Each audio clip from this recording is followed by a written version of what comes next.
2 दिसंबर 1984 की रात को लगभग 12 बजे के बाद, अर्थात 2 से 3 दिसंबर 1984 को भोपाल, मध्य प्रदेश के भोपाल में एक यूनियन कार्बाइड इंडिया लिमिटेड की फैक्ट्री, जो कीटनाशक का निर्माण करती थी, अचानक से एक विषैली गैस का रिसाव होता है, जिसका नाम था मिथिल आइसोसाइनाइड यानी कि MIC। यह जहरीली गैस इतनी खतरनाक थी कि देखते देखते इससे सरकारी आंकड़ों के अनुसार लगभग 3,787 लोगों की मौत हो गई। लेकिन अगर वास्तविक आंकड़े देखे जाएं तो लगभग 16 से 20,000 के बीच लोगों की मृत्यु हुई और इस गैस से लगभग 5 लाख लोग प्रभावित हुए। तो इतनी ज़्यादा मौतें होने से इसको भोपाल गैस त्रासदी यानी कि भोपाल गैस ट्रेजेडी का नाम दिया गया। आज 7 मई 2020 को कुछ ऐसा ही महसूस होने लगा सुबह, जब आंध्र प्रदेश में एक पॉलीमर कंपनी से स्टायरीन गैस का रिसाव हुआ। जी हाँ, मैं सुदीप कुमार श्रीवास्तव आज आपको स्टायरीन गैस त्रासदी या स्टायरीन गैस लीक के बारे में पूरी जानकारी दूंगा। स्टायरीन क्या है, इसका उपयोग कैसे किया जाता है, इसके प्रभाव एवं लक्षण क्या हैं एवं पर्यावरणीय प्रभाव इसके क्या होंगे। तो आइए हम लोग शुरू करते हैं। अगर हम स्टायरीन की बात करते हैं, उससे पहले थोड़ा सा आपको जानकारी देना चाहूँगा कि आज सुबह हादसे की सूचना मिलते ही प्रधानमंत्री और गृह मंत्री ने आंध्र प्रदेश के मुख्यमंत्री से बात की तथा हालात से निपटने के लिए केंद्र की तरफ से हर तरह की सहायता देने का भरोसा दिलाया। वे हालात पर लगातार और बारीकी से नज़र रखे हुए हैं। बैठक के तुरंत बाद कैबिनेट सचिव ने जमीनी स्तर पर हालात के प्रबंधन में सहयोग के लिए विशेष कदमों का खाका खींचने के लिए गृह, पर्यावरण, वन और जलवायु परिवर्तन, रसायन एवं पेट्रो रसायन, औषध, सूचना एवं प्रसारण मंत्रालयों में सचिव, राष्ट्रीय आपदा प्रबंधन प्राधिकरण, इसको NDMA कहा जाता है, राष्ट्रीय आपदा प्रबंधन प्राधिकरण के सदस्य और राष्ट्रीय आपदा मोचन बल NDRF, ये दो आपको याद रखने होंगे। NDM का फुल फॉर्म क्या होता है और NDRF का क्या होता है। राष्ट्रीय आपदा प्रबंधन प्राधिकरण, नेशनल डिजास्टर मैनेजमेंट अथॉरिटी और राष्ट्रीय आपदा मोचन बल, नेशनल डिजास्टर रिलीफ फोर्स ने काम करना शुरू कर दिया। इसके बाद ये देखा गया कि ये फैसला लिया गया कि ज़मीनी स्तर पर संकट के प्रबंधन में राज्य सरकार को सहयोग करने के और रिसाव के अल्पकालिक के साथ ही दीर्घकालिक स्वास्थ्य प्रभाव समाधान के लिए कदम उठाने को पुणे से NDRF की CBRN, रसायन, जैविक, रेडियोलॉजिकल और परमाणु इकाई के साथ राष्ट्रीय पर्यावरण अभियांत्रिकी अनुसंधान NERI नागपुर की एक विशेष दल विशाखापट्टनम को रवाना किया गया। साथ ही साथ राज्य सरकार और स्थानीय प्रशासन को तुरंत सहायता के लिए विशाखापट्टनम से राष्ट्रीय आपदा मोचन बल यानी कि NDRF के साथ ही CBRN कर्मचारियों के एक दल को रवाना कर दिया गया था। NDRF दल ने घटना स्थल के आसपास रहने वाले लोगों को वहां से निकाला।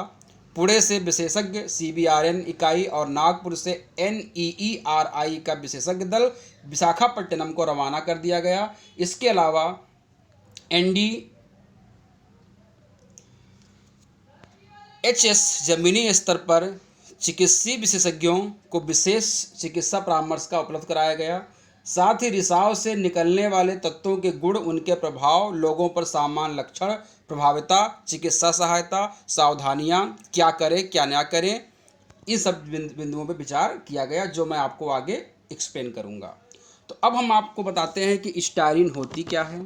तो स्टायरीन का यहाँ पर आप देख पा रहे हैं कि ये पूरा यहाँ पर इसका स्ट्रक्चर बना हुआ है। स्टायरीन का फार्मूला होता है C6H12 C6 H5CH double bond CH2। ये स्टायरीन का फार्मूला होता है, इसको इससे बनाया जाता है। स्टायरीन एक प्रकार का कार्बनिक यौगिक है। इसका रासायनिक नाम एथिनाइल बेंजीन या बिनाइल बेंजीन और फेनिलैथेन है। यानी कि इसको हम दो नाम से जानते हैं, इथाइनाइल बेंजीन और विनाइल बेंजीन। यहाँ पे आप देख पा रहे हैं कि बेंजीन नाम आ रहा है, यानी कि ये बेंजीन का डेरिवेटिव्स होता है, ये बेंजीन से व्युत्पन्न रसायन है। इस स्टायरीन का उपयोग की अगर बात की जाए तो इसका उपयोग मुख्य रूप से हम देखते हैं कि पॉलीस्टायरीन बहुलक बनाने में, साथ ही साथ बूना एस कृत्रिम रबड़ बनाने में इसका उपयोग किया जाता है। यानी कि अगर हम मोटे स्तर पर देखते हैं तो स्टायरीन से हम लोग पॉलीस्टायरीन और बूना एस रबर का निर्माण करते हैं।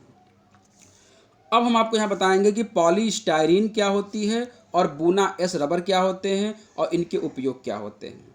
तो स्टायरीन के बहुलक को ही पॉलीस्टायरीन कहते हैं। जब हम स्टायरीन केमिकल को यानी कि C6H5CH डबल बॉन्ड CH2 को एक रासायनिक अभिक्रिया के द्वारा श्रृंखलाबद्ध कर देते हैं तो वो पॉलीस्टायरीन कहलाती है। पॉलीस्टायरीन एक प्रकार की थर्मोप्लास्टिक होती है। थर्मोप्लास्टिक का मतलब होता है कि ऐसे प्लास्टिक जिनको गर्म करने पर नर्म एवं ठंडा करने पर दृढ़ हो जाते हैं। ये किसी भी आकार में ढाले जा सकते हैं तथा इनको हम कई बार यूज़ में ला सकते हैं। पॉलीस्टायरीन चूँकि एक ही प्रकार के केमिकल से मिलकर बना होता है और इसका उपयोग हम लोग कुचालक बनाने में यानी कि इंसुलेटर के पदार्थ बनाने में करते हैं, लपेटने वाले पदार्थों के निर्माण में करते हैं, खिलौनों और घर के सामान के लिए निर्माण में इसका उपयोग किया जाता है। इलेक्ट्रॉनिक उपकरण जैसे टीवी के कैबिनेट हो गए, इन सब को बनाने में किया जाता है। डिब्बे बनाने में किया जाता है, कंघे बनाने में किया जाता है। फूड पैकेजिंग के जो डिब्बे होते हैं उनको हम लोग इसी से बनाते हैं, जिसमें आप देखा होगा यहाँ पे चित्र में आप देख पा रहे चेरीज में रखी हुई है जो बर्तन है, ये जो एक बॉक्स है, ये बॉक्स जो होता है ये पॉलीस्टायरीन का बना होता है। मोबाइल का कैबिनेट भी आप यहाँ पे देख पा रहे हैं, ये भी पॉलीस्टायरीन का बना होता है। खिलौने यहाँ पे बने होते हैं, जो पानी की आपको टैंक यहाँ पे दिख रहा है, हेलमेट आपको यहाँ पे दिख रहा है, गाड़ियों की जो कैबिनेट दिख रहे हैं, टायर आपके दिख रहे हैं। तो इन सब फॉर्म के गद्दे भी जो है वो यही पॉलीस्टायरीन से ही बनाए जाते हैं। पॉलीस्टायरीन का एक रसायन होता है पॉलीस्टायरीन सल्फोनेट।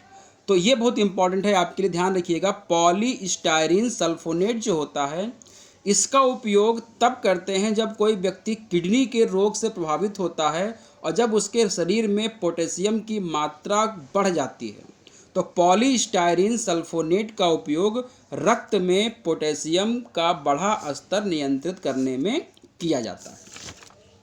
इसको आपको ध्यान रखना है। दूसरा जो हमने बताया था केमिकल आपको, बूना एस रबर। तो बूना एस रबर भी पॉलीस्टायरीन से मिलकर बना होता है, लेकिन यहाँ पर दो केमिकल से मिलकर बना होता है।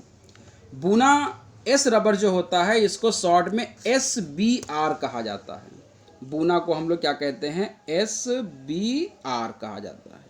SBR का मतलब होता है styrene butadiene rubber. Styrene butadiene rubber, ये आपको याद रखने का। SBR को हम लोग बूना एस रबर के नाम से जानते हैं। ये एक प्रकार का संश्लेषित रबर होता है। इसका निर्माण सोडियम धातु की उपस्थिति में ब्यूटाडाइन और स्टायरीन के बहुलक से प्राप्त किया जाता है। यानी कि इस प्रकार के बूना एस रबर का निर्माण हमको करने के लिए हम क्या करेंगे, ब्यूटाडाइन और स्टायरीन का अभिक्रिया हम कराएंगे सोडियम की उपस्थिति में। तो जो केमिकल बन के आएगा वो क्या कहलाएगा, बूना एस रबर कहलाएगा या SBR कहलाएगा। इस प्रकार के रबर का उपयोग हम लोग स्वचालित वाहनों के टायर बनाने में करते हैं। स्वचालित वाहनों के टायर बनाने में बूना एस रबर का उपयोग किया जाता है।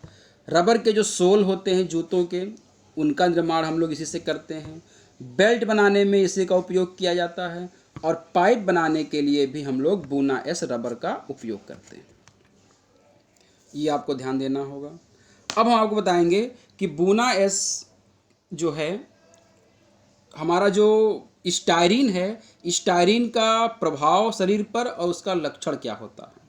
तो बहुत गहराई समझिएगा इस चीज़ को कि स्टायरीन अगर किसी व्यक्ति के मुख के द्वारा, सांस लेने के द्वारा या त्वचा के संपर्क में आने शरीर में प्रवेश किया है तो इससे दो तरह के लक्षण दिखते हैं।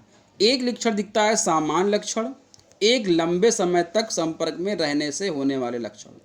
तो सामान्य लक्षण की हम लोग बात करते हैं तो आँख में, नाक में, त्वचा में जलन यानी कि इरिटेशन उत्पन्न हो जाता है, पाचन तंत्र और श्वसन तंत्र प्रभावित हो जाते हैं, डैमेज होने लगते हैं। ये सामान्य लक्षण इसके होते हैं। साथ ही साथ थकान, असंतुलन की स्थिति, सिरदर्द आदि भी सामान्य लक्षणों में देखे जाते हैं।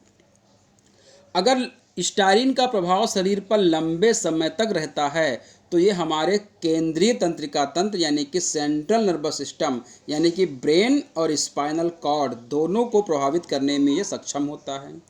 यह वृक्क संबंधी और लीवर संबंधी समस्या भी उत्पन्न कर सकता है, असंतुलन की स्थिति ले आता है। लंबे समय तक अगर इसके संपर्क में कुछ मात्रा में रहता है व्यक्ति तो उसको व्यावसायिक अस्थमा हो जाता है, यानी कि इसको कॉमर्शियल अस्थमा हो जाता है। देखने में समस्या होने लगती है, कलर विजन डिम हो जाता है और प्रजनन क्षमता उत्पन्न हो जाती है। व्यक्ति में अवसाद उत्पन्न हो जाता है और लगातार सर में दर्द बना रहता है। तो ये जो होता है इसका आपका स्टायरीन का शरीर पे पड़ने वाला सामान्य लक्षण है। स्टायरीन गैस हवा में है, कितनी है, कितनी देर तक रहेगी, इसके परीक्षण के लिए हमारे पास दो विधियां हैं। एक हमारे पास स्पेशल स्टायरीन डिटेक्टिव डिवाइस होती है। स्टायरीन को डिटेक्ट करने के लिए एक डिवाइस है जो ये पता लगाती है कि हवा में कितना स्टायरीन है, और साथ ही साथ गैस क्रोमेटोग्राफी के द्वारा भी हम ये पता लगा लेते हैं कि गैस जो है वो कितनी है, उसका क्या प्रभाव हो सकता है, कितना हमारे लिए हार्मफुल है, कितना हमारे लिए ये हार्मफुल नहीं है। लास्ट में आप लोगों को मैं बताऊंगा कि इसका पर्यावरणीय प्रभाव क्या होता है। तो अगर स्टायरीन किसी वजह से मृदा या जल में स्रावित हो गई है या वहाँ पर पहुँच गई है तो ये जैव निम्नीकृत हो जाती है और जल्दी ही वाष्पित होकर के हवा में चली जाती है। और अगर यह हवा में लीक हुई है तो हवा में लीक होने से सूर्य के प्रकाश के साथ अभिक्रिया करके यानी कि फोटोकेमिकल रिएक्शन करती है, प्रकाश रासायनिक अभिक्रिया होती है, जिसके द्वारा स्टायरीन से एक मूलक बनता है। उस मूलक का नाम है हाइड्रॉक्सी रेडिकल। हाइड्रॉक्सी रेडिकल जो होता है ये हवा में रहता है और ये समस्या उत्पन्न करता है, लेकिन इसकी जो जीवन काल है, इसका जो हाफ लाइफ है, इसकी जो अर्ध आयु है वो 1 दिन से कम होती है। यानी कि स्टायरीन का बहुत ही कम समय तक ये एयर में रहता है, इसके बाद ये नष्ट हो जाता है। तो अगर बहुत अधिक मात्रा में एक ही साथ ये गैस रिलीज़ हुई है तभी ये हानिकारक होता है। अगर ये कम मात्रा में है और 1 या 2 दिन के बाद इसका प्रभाव वहाँ से ख़त्म हो जाता है। तो ये था हमारा पूरा बताने के लिए कि स्टायरीन क्या है, इसका उपयोग क्या है, इसके हानिकारक प्रभाव क्या हैं। चूँकि ये बहुत इम्पॉर्टेंट टॉपिक है, ज्वलन टॉपिक हो गया है, तो ये यूपीएससी, पीसीएस और अन्य एग्ज़ाम्स में भी यहाँ से क्वेश्चंस पूछे जा सकते हैं। इस मेरे वीडियो को बहुत अच्छे से आप समझिएगा, धीरे धीरे देखिएगा, 2 से 3 बार देखिएगा, आपको सारे समस्याओं का समाधान यहाँ से प्रश्नों का आपका हो जाएगा। साथ ही साथ इस वीडियो को आप पूरा देखिएगा और अगर आपको ये वीडियो अच्छा लगा हो तो इसको कृपया लाइक ज़रूर कीजिएगा, लोगों को शेयर कीजिएगा और सब्सक्राइब कर लीजिएगा, जिससे कि हमारे आने वाले वीडियो जो आगे के हैं जो एक ज्वलन मुद्दे पे हो सकते हैं और कोर साइंस पे भी और हिंदी सब्जेक्ट के लिए भी हमारा ये चैनल लगातार आपको सहायता देता रहेगा। तो इसको जल्दी से सब्सक्राइब कर लीजिए, लाइक कर लीजिए। तब तक के लिए धन्यवाद। पढ़ते रहिए, घर में रहिए, स्वस्थ रहिए। धन्यवाद। Thank you.